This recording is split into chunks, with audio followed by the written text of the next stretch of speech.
Hi, I'm Dr. Megan McNamara Monday, and today I want to do kind of a follow-up video on a controversial post that I put on Facebook. So, I put up an article sort of citing a recent statistic that over 1 million children under 6 years old are taking psychiatric medications. And I've gotten a variety of responses, and I think this is a great topic because things are really changing. The pharmaceutical industry is a multi-billion-dollar a year. You can't turn on the TV without seeing a drug commercial. And so anytime a company or an industry is making that much amount of money, I think we need to kind of look at the intentions and do they have the public safety kind of in mind. So I've really appreciated everybody who shared their stories about what it's been like with and without medication.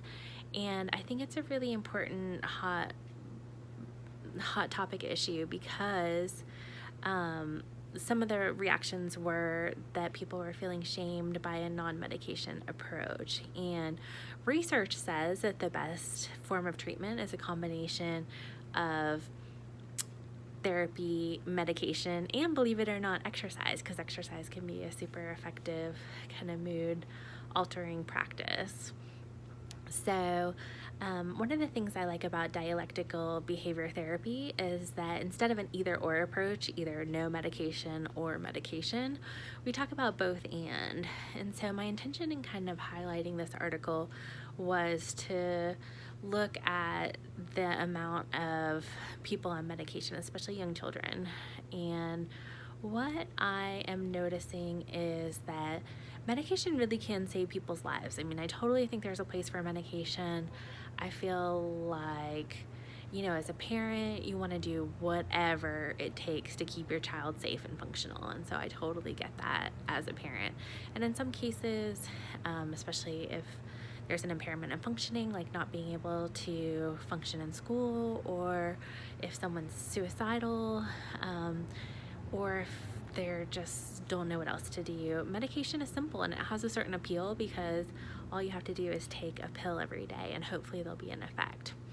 What I find, and I will say I have worked mostly with adults, although I do see a lot of teenagers, is that for my clientele, and I do get more holistically minded because I'm a holistic therapist, what I find is that a lot of times medication comes with a lot of side effects for people. And so my typical client doesn't want to be on medication. They might very well be, but they would like to pursue therapy so maybe they don't have to be for the rest of their life.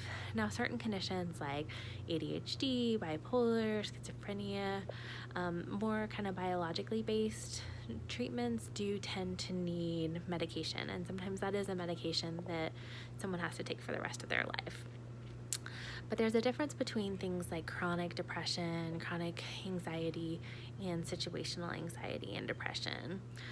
I also think it's important to look at the environment. So we wouldn't blame a flower if it didn't grow. We would look at what's happening with the sunlight, with the soil.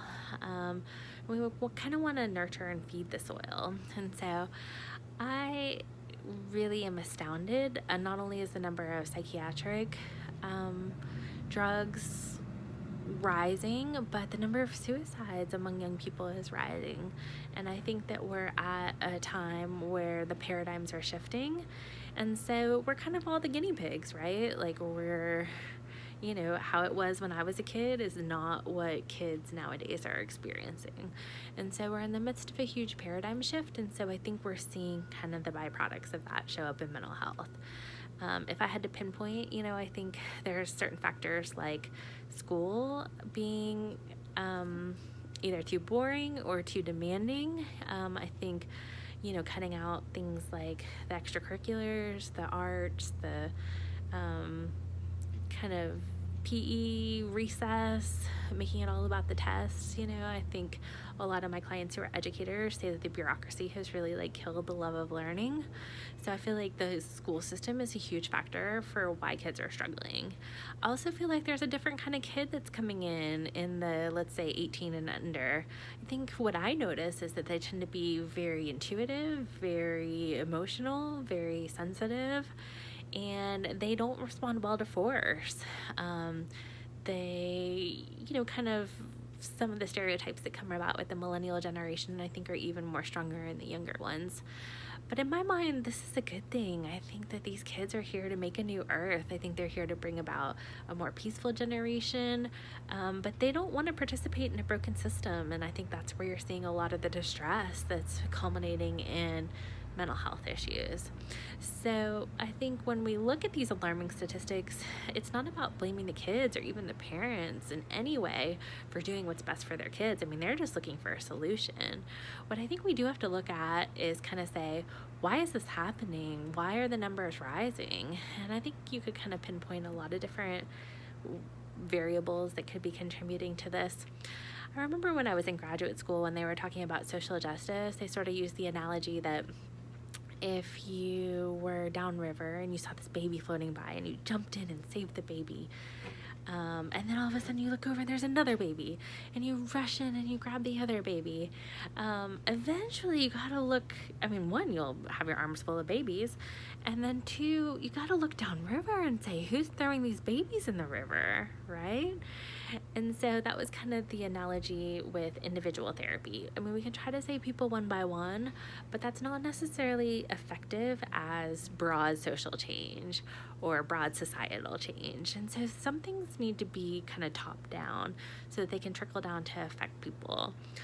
I think another big piece is maybe technology. Again, that's another big change that's happened in the past few decades. And I think it's really making kids overstimulated. I think it's affecting sleep patterns. I think it's affecting attention span. And they're not getting to do things like go outside or rest, or have to tolerate distress. And so I think that some of these things also are culminating in problems at school or problems with behaviors or different kinds of issues that kids face nowadays. So I just wanted to give some thoughts, because I never ever want anyone to feel shamed. That to me as a therapist is like a no-no. We don't even say shoulds in my office, okay? So certainly the takeaway is not to shame anybody for using medication. You do you. Whatever works for you, go for it, okay? With kids, sometimes it's about survival, and as a parent, I totally get sometimes it's about survival and you just do what you can to get through the day. And I think it's important to kind of look at therapy. Now, one of the things we would say is sort of less pills, more skills. And so I think as a generation, as a culture, I think we need to be more skillful rather than focusing on just kind of zoning out with Netflix or with our phones. Or I think we've lost some of these kind of historical, like old-fashioned things that maybe are more important than we thought they were, like eating dinner together or like having connection or conversation. So one last little note on medication.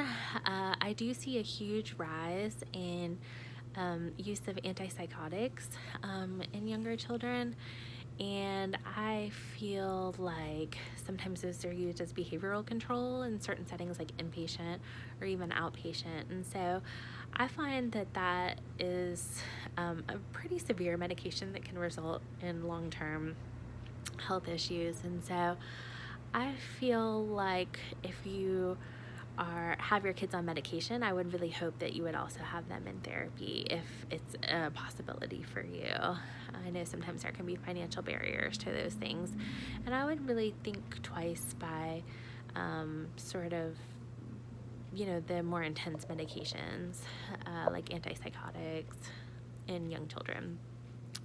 Also, I think it's really important to have practitioners that listen to you. So whether it's a therapist where you go to talk and learn skills, or whether it's a med provider where you actually get the prescription, having kind of a collective team. And then if you have both of those people, have them talk to each other so they can make the most informed decision. But again, I really appreciate everybody who share their struggles, whether it's a first person account or talking about your kids. Some of you have survived some of the most difficult traumatic hardships, and I really appreciate you shedding light on what is an issue that there's no easy answer to. And so if you would like any more kind of information along this line, please follow me on social media or on rightonbrain.com. Book a session if you need to. Thanks. Have a good day.